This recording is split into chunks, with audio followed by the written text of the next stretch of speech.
ආයුබෝවන් කියලා පිළිගන්නවා සීනාඹා යන අපේ යාළුවෝ හැමෝම. අද මම කතා කරන්නේ ලංකාවේ කොරියන් එම්බසි එකට කොහොමද අපොයින්ට්මන්ට් එකක් දාගන්නේ කියලා. අපිට වීසා ඇප්ලිකේෂන් බාර දෙන්න, ඩොකියුමන්ට් සර්ටිෆයි කරගන්න වගේ වැඩවලට කොරියන් එම්බසි එකට යන්න වෙනවා.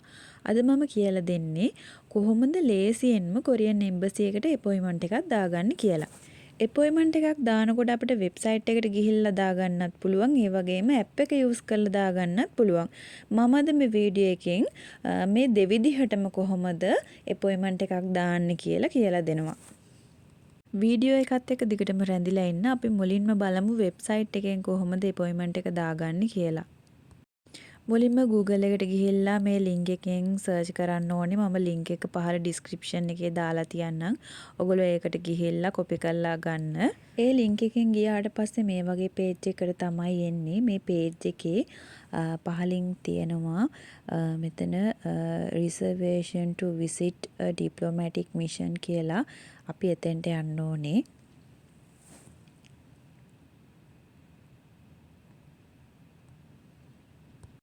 එහෙම ගියාම තියෙනවා please log in as a member or non member කියලා. ඒක අපි ඕකේ කරන්න ඕනේ.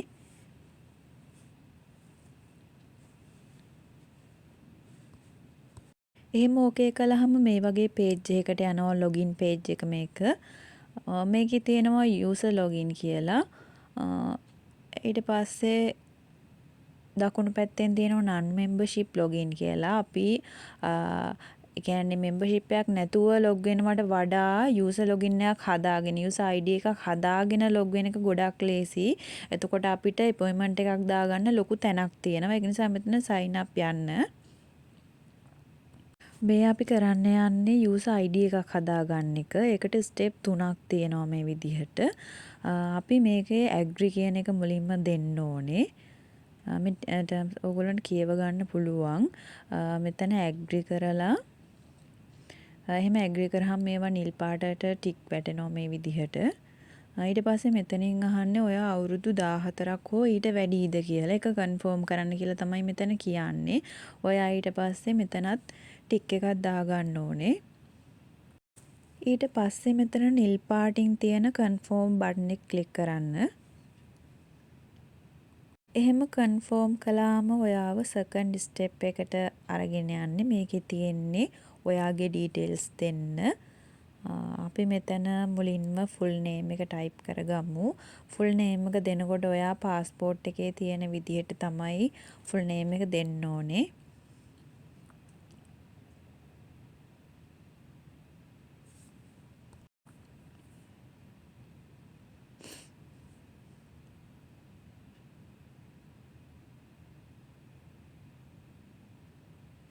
ඊට පස්සේ ඔයා මෙතන මේල් එක ඔයාගේ මේල් ඇඩ්‍රස් එක නිවැරදිව ටයිප් කරන්න.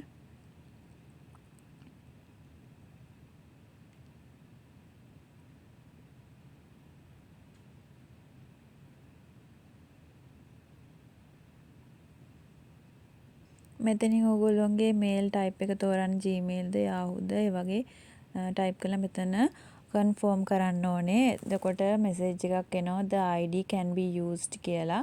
ඒක ඕකේ කරන්න. ඒ කියන්නේ ඔයාගේ මේල් එකට ID එකක් හදන්න පුළුවන්.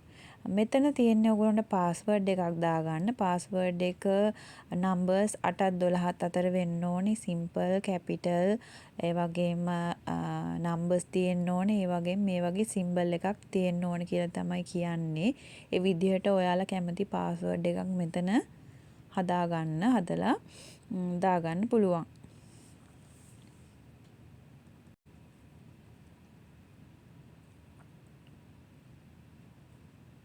ඊට පස්සේ මෙතන කරන්න තියෙන්නේ අර උඩින් දාපු පාස්වර්ඩ් එකම මෙතන ඒ විදිහටම ටයිප් කරගන්න ඕනේ.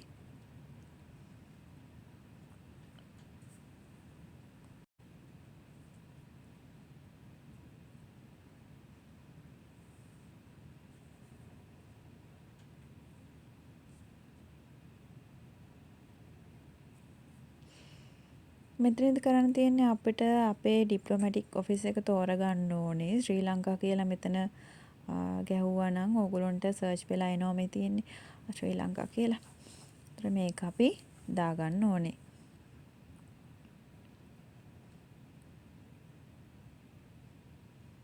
ඊළඟට මෙතන ඔයගොල්ලන්ගේ ෆෝන් නම්බර් එක දාගන්න.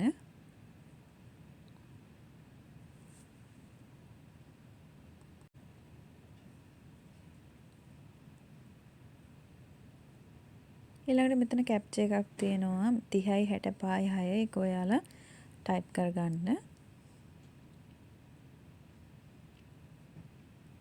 ඊට පස්සේ මේ රෙජිස්ටර් කියන බටන් එක ක්ලික් කරන්න. එහෙම කරාම මේ විදිහට මැසේජ් එකක් එනවා. ඕගොල්ලෝගේ මේල් එකට ලින්ක් එකක් ගිහිල්ලා තියෙනවා කන්ෆර්ම් කරන්න.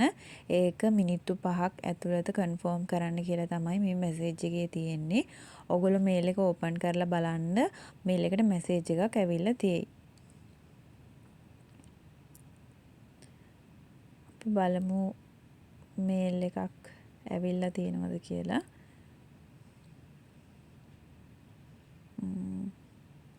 බලන්න මෙතන consular service 24 වලින් මේල් එකක් ඇවිල්ලා තියෙනවා. අපි ඒක ක්ලික් කරලා බලමු.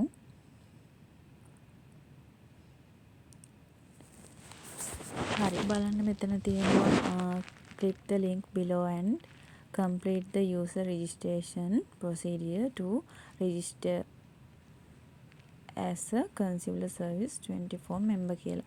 එතකොට අපි මේ link එක ක්ලික් කරන්න ඕනේ. ලින්ක් එක ක්ලික් කරාට පස්සේ මේ විදිහට මෙසේජ් එකක් එනවා ඔයා දැන් consular service එකේ member කෙනෙක් කියලා. ඊට පස්සේ මෙතන පහලින් තියෙන main page කියන එක මම ක්ලික් කරනවා. එහෙම ක්ලික් කරලා main page එකට එනවා. නැවත අපි කරන්න තියෙන්නේ මෙතන reservation to visit a diplomatic mission කියන තැනට යන්න ඕනේ. මුලින්ම අපි ආරම්භ කරමු. මේකේ තියෙනවා please login member or non member කියලා. ඊට පස්සේ ඔයා දැන් member කෙනෙක් නිසා login password මෙතන දාලා මෙතන තියෙන captcha එකක් type කරලා ඔයාට login වෙන්න පුළුවන්.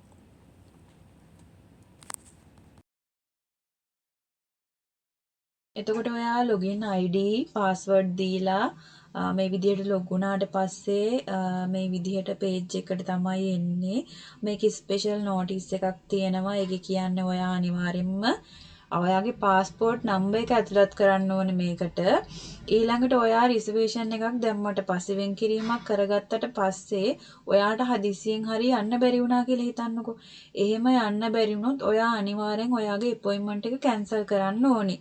එහෙම cancel නොකර ඔයා 3 පාරක් හිටියොත් ඔයාගේ මේ ID එක login ID එක cancel වෙනවා block කරනවා කියලා කියනවා ඒගොල්ලෝ.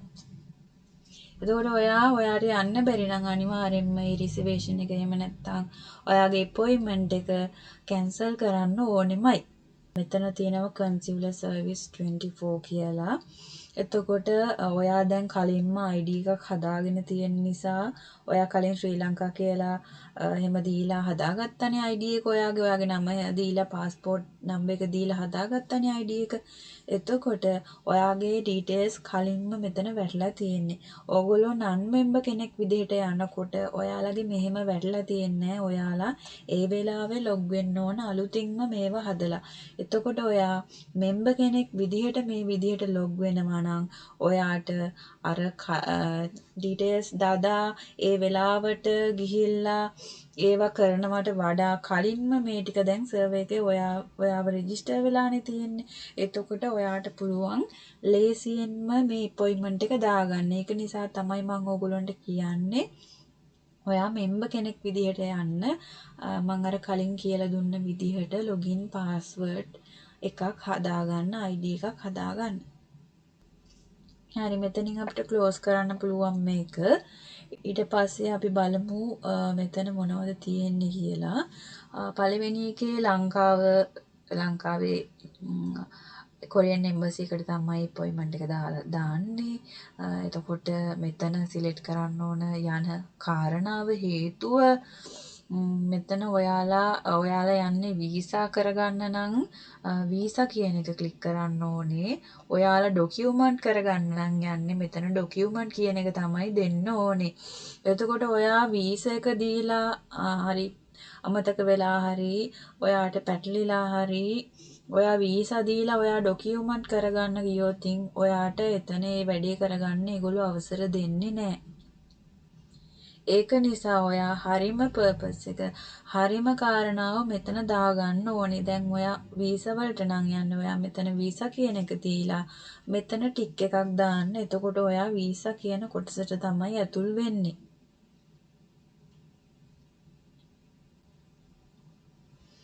එතකොට ඔයාට පුළුවන් මෙතන දැන් available කියන්නේ මේ සුදු පාට වෙලා තියෙන්නේ available date තියෙනවා. එතකොට මේ අලු පාටට වගේ තියෙන්නේ complete date fix වෙලා ඉවරයි දැන්. මෙතන තියෙනවා unavailable. ඒ කියන්නේ මේ date එකක්වත් fix කරන්න බෑ කියලා. එතකොට මෙතන සුදු පාට වෙලා තියෙන හින්දා මෙතන ඩේට් එකක් දැම්මොත් මේ උදේ 9ට මට වෙලාවක් තියෙනවා කියලා තමයි මේ කියන්නේ. එතකොට මම ඒක දෙන්න යන්නේ නැහැ. මේ වෙලාවේ මම අපොයින්ට්මන්ට් එකක් දාගන්න නැති නිසා. එතකොට මේ ඩේට් එක ෆික්ස් කරාම ඩේට් එක මත ක්ලික් කරාම සුදු පාට වෙලා තියෙන ඩේට් එක මත මෙතන ඔයාට පුළුවන් වෙලාවක් වැටෙනවා. ඒතර ඔයා වෙලාව ක්ලික් කරොත් ඔයාගේ රිසර්වේෂන් එක හරි. ඒ වගේම ඔයා පහලට ගිහිල්ලා මෙතන ඔයාගේ පාස්පෝර්ට් නම්බර් එක අනිවාර්යෙන්ම දාන්න ඕනේ. ඊළඟට මෙතන තියෙන කැප්චා එකත් ටයිප් කරන්න ඕනේ.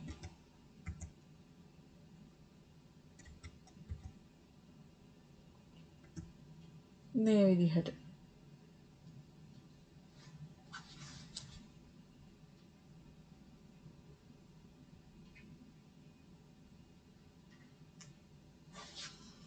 ඊට පස්සේ ඔයා මෙතනින් මේක් රිසර්වේෂන් කියන එක දෙන්න. ඔයා මෙතන අනිවාර්යෙන් ඔයාගේ පාස්පෝර්ට් නම්බර් එකක් දෙන්නම ඕනේ. ওই විදිහට පාස්පෝර්ට් නම්බර් එක දෙන්න. ඊට පස්සේ මෙතන කැප්චා එක ටයිප් කරන්න. ඊට පස්සේ මේක් රිසර්වේෂන් දෙන්න. එතකොට ඔයාගේ රිසර්වේෂන් එක වැටෙනවා. මෙතන දැන් මේ තියෙන ඩේට් එක සුදු පාට වෙලා තියෙනවා. ඔයගොල්ලන්ට පේනවා. ඒ කියන්නේ අඟහරුවාදා 23 වෙනිදාට මට අපොයින්ට්මන්ට් එකක් දාගන්න පුළුවන් කියලා තමයි මේ කියලා තියෙන්නේ. එතකොට මම මේක ක්ලික් කරලා මෙතන මේ ඩේට් එක 9ට මට පුළුවන් 9 ක්ලික් කරලා පහලට යනවා. පහලට ගිහින් මෙතන ඔයාගේ පාස්පෝර්ට් නම්බර් එක දෙන්න. මෙතන කැප්චා එක ටයිප් කරන්න. ඊට පස්සේ මේක් රිසර්වේෂන් දෙන්න. එතකොට ඔයාගේ රිසර්වේෂන් එක අනිවාර්යෙන් වැටෙනවා. මැසේජ් එකක් එයි ඕකේ කරන්නද කියලා. එතකොට ඕකේ කරන්න. ඊට පස්සේ ඔයාගේ මේල් එකට මැසේජ් එකක් එයි ඔයාගේ රිසර්වේෂන් එක මේ විදිහට වැටුණා කියලා. හරි යාළුවනේ එහෙනම් මේ විදිහට ඕගොල්ලන්ට පුළුවන් වෙබ්සයිට් එකෙන් අපොයින්ට්මන්ට් එකක් දාගන්න. අපි ඊළඟට බලමු කොහොමද ඇප් එකක් තියෙනවානේ. ඒ ඇප් එකෙන් කොහොමද අපොයින්ට්මන්ට් එකක් දාගන්නේ කියලා ඊළඟට බලමු. හරි යාළුවනේ ඇප් එක ඩවුන්ලෝඩ් කරන ලින්ක් එක මම ඩිස්ක්‍රිප්ෂන් එකේ දාලා තියෙනවා. මේක කොරියන් භාෂාවෙන් තියෙන්නේ. ලංකාවේ ඔයාලට තේරෙන්නේ නැත්නම් කොරියාවේ ඉන්න කෙනෙක්ට මේ ඇප් එකෙන් අපොයින්ට්මන්ට් එකක් දාගන්න පුළුවන්. ඒක නිසා තමයි මම මේක කියලා දෙන්න හැදුවේ. මෙතන මම මෙනු එකට ගිහිල්ලා ඇප් එක ඕපන් කරගන්නවා. ඊට පස්සේ අර වෙබ්සයිට් එකේ වගේම තමයි ඩිප්ලොමැටික් මිෂන් කියන එකට යන්න ඕනේ මේ විදිහට. මෙතන පන්මුන් එයක් සින්චොන් කියන එක ක්ලික් කරන්න ඕනේ. ඊට පස්සේ මෙතන ඔයගොල්ලෝ කලින් ID එකක් හදලා තියෙනවනේ. මෙතන ID එකට අදාළ මේල් ඇඩ්‍රස් එක සහ පාස්වර්ඩ් එක දාගන්න ඕනේ.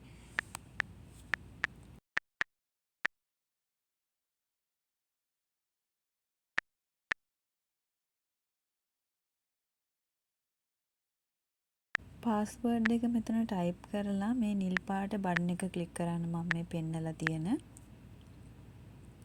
ඊට පස්සේ ID පාස්වර්ඩ් දෙකම දාලා ඉවරයි. දැන් ලොගින් කියන බටන් එක ප්‍රෙස් කරන්න. මෙන්න මේ වගේ පේජ් එකකට තමයි ඔයගොල්ලෝ යන්නේ. ඔයගොල්ලෝ අර වෙබ්සයිට් එකේ කළා වගේම තමයි පහළට ගිහිල්ලා පහළ තියෙන මේ නිල් පාටින් තියෙන තාම් කියන එක ක්ලික් කරන්න ඕනේ. ඊට පස්සේ ඔයාලා මෙතනින් තෝරගන්න ඕනේ වීසාද කරගන්නේ ඩොකියුමන්ට්ද කියන එක. මම මෙතන වීසා කියන එක ක්ලික් කරනවා. ඊට මෙතන ටික් එකක් දාගන්න ඕනේ. ඊට පස්සේ ආපහු තාම් කියන එක දෙන්න. ඊළඟට ඔයාලා තුන්වෙනි ස්ටෙප් එකට යනවා. මේකෙදි කරන්න තියෙන්නේ ඕගොල්ලෝ යන්න බලාපොරොත්තු වෙන මාසය සහ දිනය තෝරගන්න එක. මෙතන බලන්න මේ මෙතන පළවෙනි මාසේ කියලා තියෙනවා. එතකොට ඒක ක්ලික් කරාම දින වැටලා තියෙන වෙලාව නම් මේකේ ටයිම් එකත් වැටෙනවා. දින සහ ටයිම් එක වැටෙනවා අර වෙබ්සයිට් එකේ වගේම කැලෙන්ඩර් එකක. එතකොට ඔයාලා තියෙන්නේ දිනය ක්ලික් කරලා වෙලාව ක්ලික් කරලා ඊට පස්සේ මෙතන ඔයාගේ පාස්පෝර්ට් නම්බර් එක දාන්නත් තැනක් එනවා. එතන පාස්පෝර්ට් නම්බර් එක දාන්න. ඊට පස්සේ තාම් කියන එක ක්ලික් කරා නම් ඕගොල්ලෝගේ රිසර්වේෂන් එක වැඩෙනවා. එහෙම තමයි ඕගොල්ලෝ ඇප් එකෙන් ඕගොල්ලෝගේ අපොයින්ට්මන්ට් එක දාගන්නේ. එහෙනම් යාළුවනේ මේ ක්‍රම දෙකෙන් ඔයාලට ලේසි කියලා හිතන විදිහකට අපොයින්ට්මන්ට් එක දාගන්න. මේ වීඩියෝ එක වැදගත් කියලා හිතන යාළුවොත් එක්ක ෂෙයා කරගන්න. වගේම මගේ channel එක subscribe කරන්න කියලාත් ආදරෙන් ඉල්ලනවා. සිහින හඹා යන අපේ යාළුවෝ හැමෝටම සුබ දවසක්.